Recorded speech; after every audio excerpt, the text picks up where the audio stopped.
गुलि फुटाव कामটো हाग्रामा महिलारिয়ে কৰি আছে नोंथांमोना दम दंबा प्रुफ होलाय प्रमद बर' सारा मा मावाखै मा जायाखै प्रमद बर' सारनि दिनावहाय जाबावगोनसो आरो खैथा गेस्ट हाउस लुनो प्लान लागासिनो दं दंबा होलाय नोंथांमोना मा मावाखै गाव बुंनाय खोथा बुंफुंनायफोरखौ प्रमद बर' सारनि बिबुंथिनिफ्राय दिनै माखासे मानि खोथाबो खोनानो मोनगोन गुलि फुटाव कामটো प्रमोद बरই নকৰে गुलि फुटाव कामটো हाग्रामा महिलारिয়ে কৰি আছে আজিও তেখেতৰ কেছ আছে চাওক ৰাজনীতি কৰাৰ স্বাৰ্থত যিটি কথা এইটো হাগ্ৰামাই ক'ব পাৰে সমাজখনক আমি ভাল পাওঁ সমাজৰ কাৰণে আমি আছো জাতিটোক আমি ভাল পাওঁ জাতিৰ কাৰণে আছো আৰু দীঘলীয়া এটা নিজৰ সময়খিনি আমি জাতিৰ কাৰণে দিছো আৰু ইয়াৰ এটা ডাঙৰ উদ্দেশ্য আছে আৰু আজিৰ সময়ত এই যিটি কথাবিলাক হাগ্ৰামা মহিলাৰিয়ে ক'ব পাৰে গুলি ফুটোৱা কামটো প্ৰমোদ বৰই নকৰে গুলি ফুটোৱা কামটো হাগ্ৰামা মহিলাৰিয়ে কৰি আছে আজিও তেখেতৰ কেছ আছে আমি জানাত তো গতিকে আজি যিটি কথা কৈ ভোট দুটা কালেকশ্যন কৰি কি কৰিব এটো এছেম্বলিতে নাহিলে 5 বছৰ যি মানুহ এছেম্বলিতে আহিবলৈ সাহস নাই ই সৰকাৰ চলাব যোৱা 17 বছৰ কেনেকৈ সৰকাৰ চলাইছিল এটো আপোনালোকে নুখুদে কয় তেখেতক খুদকচোন ভালকে কেনেকৈ সৰকাৰ চলাইছিল কেইখন স্কুল বনাইছিল কেইখন দলং বনাইছিল কেইখন ৰাস্তা বনাইছিল সমাজখন কি অৱস্থাত আছিল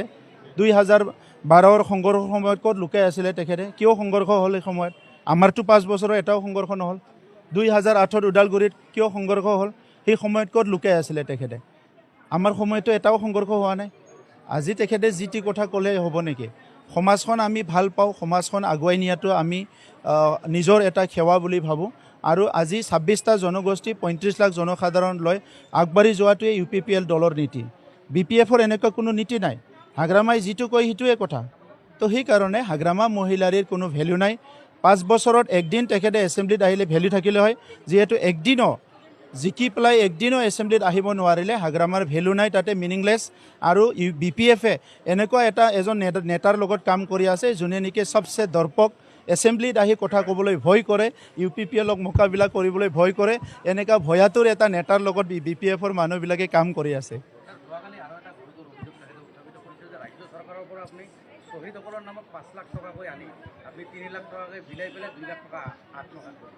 চাওক হাগ্ৰামা মহিলাৰী ইয়াৰ ওপৰত RTI দিয়ক হাগ্ৰামা মহিলাৰীৰ ওপৰত কেছ দিয়ক এই কামটোৰ কাৰণে মই জেলতে যাবলৈ ৰেডি আছো হাগ্ৰামা মহিলাৰী এই কামটোৰ কাৰণে কিবা CBI দিয়ে কিবা দিয়ে NI ইনকুৱাৰী দিয়ক তাৰ পিছত কক শহীদক চাওক শহীদক মাত্ৰ 17 বছৰত 300 জনক তেখেতে দিব পাৰিছিলে এতিয়া আমি 17 বছৰত হাজাৰতকৈ বেছি দিব পাৰিলো হাজাৰতকৈ বেছি শহীদক আমি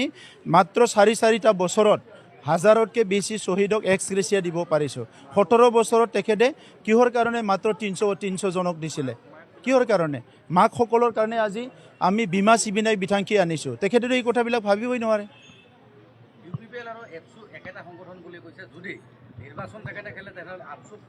আতৰাই পেলাই ইউপিপিএল অকলে নিৰ্বাচনত জয়ী হৈ দেখাওক বুলি কৈছে হাগ্ৰামাৰ প্ৰত্যাহ্বানবিলাক আগতে বহুতবাৰ ক'লে তেখেতে এইবিলাক কথা কৈ তেখেতে বুঢ়া হৈ গ'ল আৰু নতুনকৈ ক'ব লগা একো নাই সো সেইকাৰণে আজি হাগ্ৰামাই কোৱা কথা আপোনালোকে প্ৰশ্ন কৰি আছে মোকো খুদক 5 বছৰ ময়ো চৰকাৰ চলালো ময়ো কাম কৰিলো অকল হাগ্ৰামাৰ প্ৰশ্ন যদি মই দি ফুৰিব লাগে ইউপিপিএল মডেল পলিটিক্সত আমি শান্তি প্ৰতিষ্ঠা কৰিছো বড়ো অনাবড়ো এইটো এটা পৰিৱেশ আছিলে আমি সমন্বয় ঘূৰাই আনিছো মাটিবাৰী মানুহক দিছো আমি তেখেতে মাটিবাৰী দিব পৰা নাছিলে মানুহক জীয়াই থকাৰ কাৰণে এটা পৰিৱেশ সৃষ্টি কৰিছো মানুহৰ মুখত হাঁহি ঘূৰাই আনিছো বিশ্বাস এটা ঘূৰাই আনিছো এই কথাবিলাক আমি কৰিছো তো হাগ্ৰামাই কৰা নাই হাগ্ৰামাৰ সময়ত ভয়কে সময় কাটাব লগা হৈছিল সব মানুহে দিনে নিখাই ভয়কে সময় কাটাব লগা হৈছিল জীৱনটো মানে এনেকুৱা হৈছিল যে দিন নাযায় ৰাতি নাযায় তেনেকা পৰিৱেশ হৈছিল আজি ইমান এটা সুন্দৰ পৰিৱেশ এই পৰিৱেশবিলাক হাগ্ৰামা মহিলাৰিয়ে ভাবিব নোৱাৰিব মই বান্ধৱ স্কুলৰ আমাৰ অধ্যক্ষ ডাঙৰীয়া বান্ধৱ স্কুলৰ শিক্ষাগুৰুসকল ইয়াৰ জিবিৰ আমাৰ প্ৰেছিডেণ্ট আৰু সেক্ৰেটাৰী বা সকলো মেম্বাৰসকল আৰু সকলো ছাত্ৰ ছাত্ৰীক অভিনন্দন জনাইছোঁ আজি বিজনীত আমাৰ যিটো বড়োলেণ্ড চৰকাৰ আৰু ভূমিকা স্পেচ চেণ্টাৰৰ লগত আমি একেলগে কাম কৰি আছিলোঁ আমাৰ ইয়াত 10খন আমাৰ স্পেচ লেব মানে নিৰ্মাণ কৰাৰ এটা কথা আছিলে এই 10খন স্পেচ লেব বিভিন্ন বিদ্যালয়ত নিৰ্মাণ কৰা হ'ল এই স্পেচ লেববিলাকত আমাৰ ড্ৰোন আছে ইয়াত ফাইটাৰ আছে